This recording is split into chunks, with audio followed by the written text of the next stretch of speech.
The Festival is a short story by H.P. Lovecraft written in October 1923 and published in the January 1925 issue of Weird Tales. It is considered to be one of the first of his Cthulhu Mythos stories.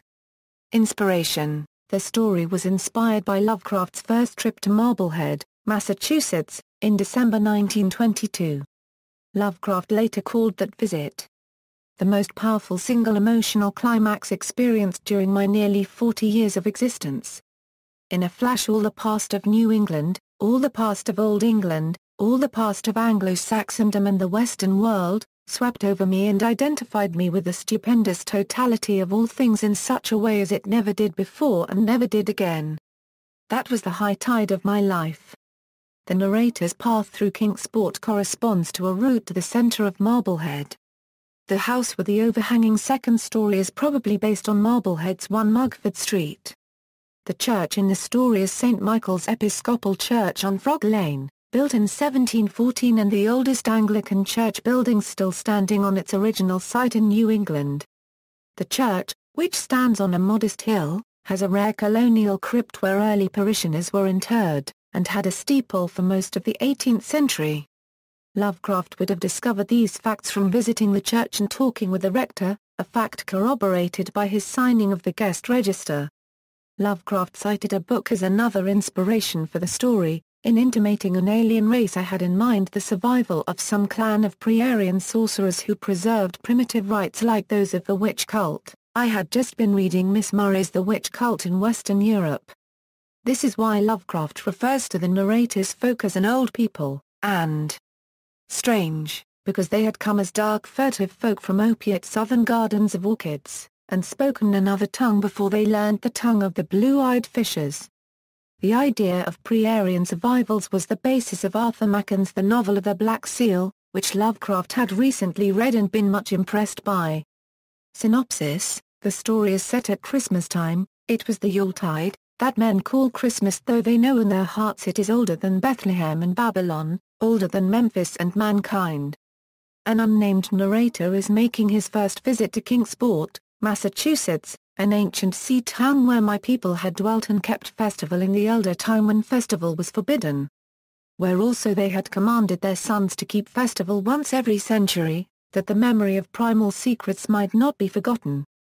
The town he comes to, which shows little sign of habitation, seems centuries out of date. With its ancient vanes and steeples, ridgepoles and chimney pots, wharves and small bridges, willow trees and graveyards. Endless labyrinths of steep, narrow, crooked streets, and dizzy church-crowned central peak the time durst not touch. Ceaseless mazes of colonial houses piled and scattered at all angles and levels like a child's disordered blocks. Antiquity hovering on grey wings over winter-whitened gables and gambrel roofs. Fanlights and small-paned windows one by one gleaming out in the cold dusk. He locates his relative's house, which has an overhanging second story, and is greeted by an unspeaking old man with flabby hands, curiously gloved, and a bland face that he comes to suspect is a fiendishly cunning mask. This mysterious greeter directs him to wait next to a pile of old books that includes a Latin translation of the Necronomicon, wherein he discovers a thought and a legend too hideous for sanity or consciousness. At the stroke of 11, he is led outside to join a throng of cowled, cloaked figures that poured silently from every doorway, heading to the top of a high hill in the center of the town, where perched a great white church. He follows the silent crowd, jostled by elbows that seemed preternaturally soft, and pressed by chests and stomachs that seemed abnormally pulpy, into the church. The procession enters a secret passageway below the crypt, eventually coming to a vast fungus shore lit by a belching column of sick greenish flame and washed by a wide oily river that flowed from abysses frightful and unsuspected to join the blackest gulfs of immemorial ocean. There they engage in a Yule-rite, older than man and fated to survive him, while something amorphously squatted far away from the light, piping noisomely on a flute. The flute playing summons a horde of tame, trained, hybrid-winged things that no sound I could ever wholly grasp, or sound brain ever wholly remember. They were not altogether crows, nor moles, nor buzzards, nor ants, nor vampire bats, nor decomposed human beings. but something I cannot and must not recall. They flop limply along, half with their webbed feet and half with their membranous wings. And as they reached a throng of celebrants, the cowled figures seized and mounted them, and rode off one by one along the reaches of that unlighted river, into pits and galleries of panic where poison springs feed frightful and undiscoverable cataracts.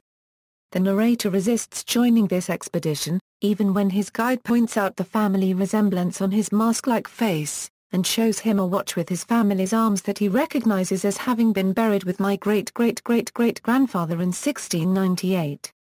When a sudden effort to control one of the mounts dislodged the waxen mask from what should have been his head, the narrator throws himself into the river before the madness of my screams could bring down upon me all the charnel legions these pest gulfs might conceal. He awakens in a Kingsport hospital, where he looks out to find a much more modern town, and is told that he was rescued from Kingsport Harbor after footprints revealed he walked off a cliff. Agitated to learn that he is near Kingsport's old churchyard, he is transferred to St. Mary's Hospital in nearby Arkham, where he is allowed to read a copy of the Necronomicon and find the passage that so disturbed him at his ancestral house.